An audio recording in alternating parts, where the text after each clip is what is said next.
Cover art for SwordQuest Fireworld, Atari 2600, into the history of the artist, SwordQuest saga, page 262, with SwordQuest Fireworld for the Atari 2600. Stay tuned. How's it going, folks? It's your lovable, huggable host, Jeremy from Video Gamers Oasis on TikTok. Welcome back to the show. We've been doing through a journey into the history of the SwordQuest video games for the Atari 2600 in the book Art of Atari by Tim Lapetino. We've already dug deep into the history of SwordQuest Earthworld. Now we're on page 262 from the book. We're learning about SwordQuest Fireworld. Now there's a lot of content for all you geeky history buffs on Atari history. So we're going to look at all this information in this one page. It's a lot of information. So we're going to break it up into pieces. So let's first learn about the video game, and then we'll learn about the amazing artwork. All right, so I've inflated the image and the text for this page 262.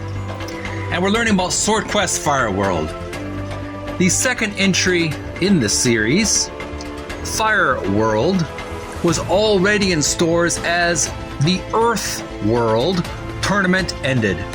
The game's layout was based on the Tree of Life from the Jewish Kabbalah.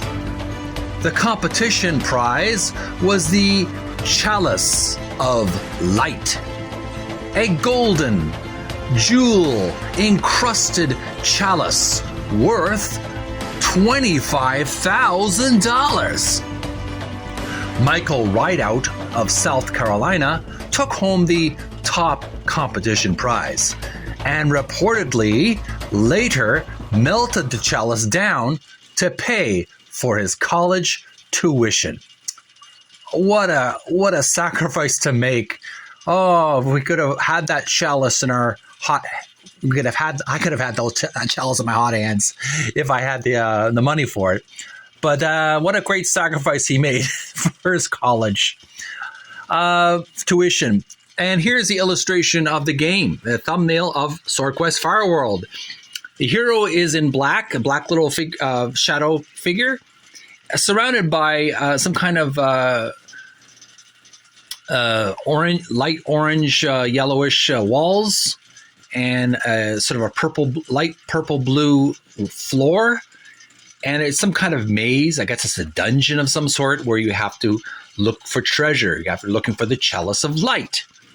Make sure if you do have this video game on your Atari 2600, I would like to see it in action. So make some gameplay videos on TikTok as well as YouTube, and I'll send some likes and loves to your video because I do enjoy Blast in the Past. I do enjoy retro gaming. So make sure to make some gaming videos of that game. I would appreciate it.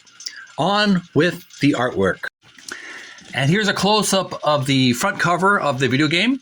Really nice fantasy artwork. Description reads, cover art for SwordQuest Fireworld, Atari 2600, artist Warren Chang. And here we have a really nice fantasy artwork here. We have the two heroes, I guess they're brother and sister, apparently, in armor. They're both wearing like plate armor,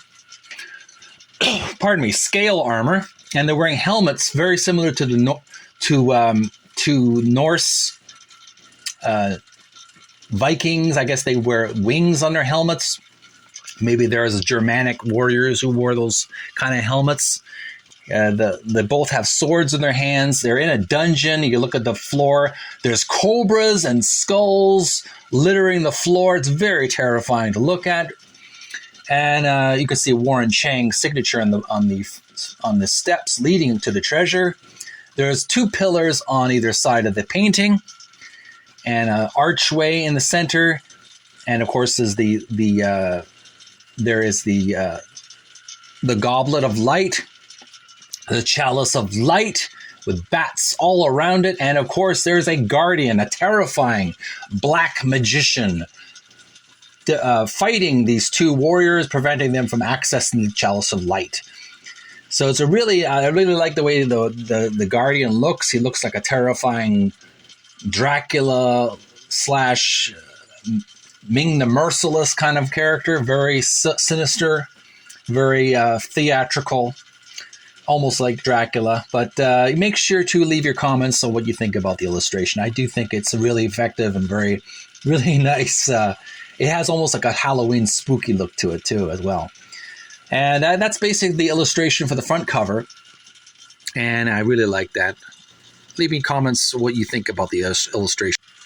All right, folks, we're going to move on to the next video game history very soon. But first, there is also a flyer that SwordQuest Fireworld did many years ago. It's a full-page flyer. We're going to look into that very soon, just right after this video, because it's a very long reading, and I want to go in depth and have more room to do that. It's going to take a lot of space, so I'm kind of breaking this up into 2 videos. So thanks for watching. Send some likes, send some love if you feel inclined. Thanks so much for watching.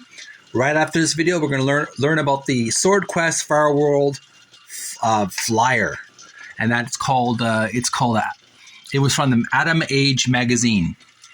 Atari Age magazine. So we're going to learn about that in just a few minutes. So make sure to tune in just a few minutes. This is what it looks like. I'll be right back after this video. Thanks for your patience.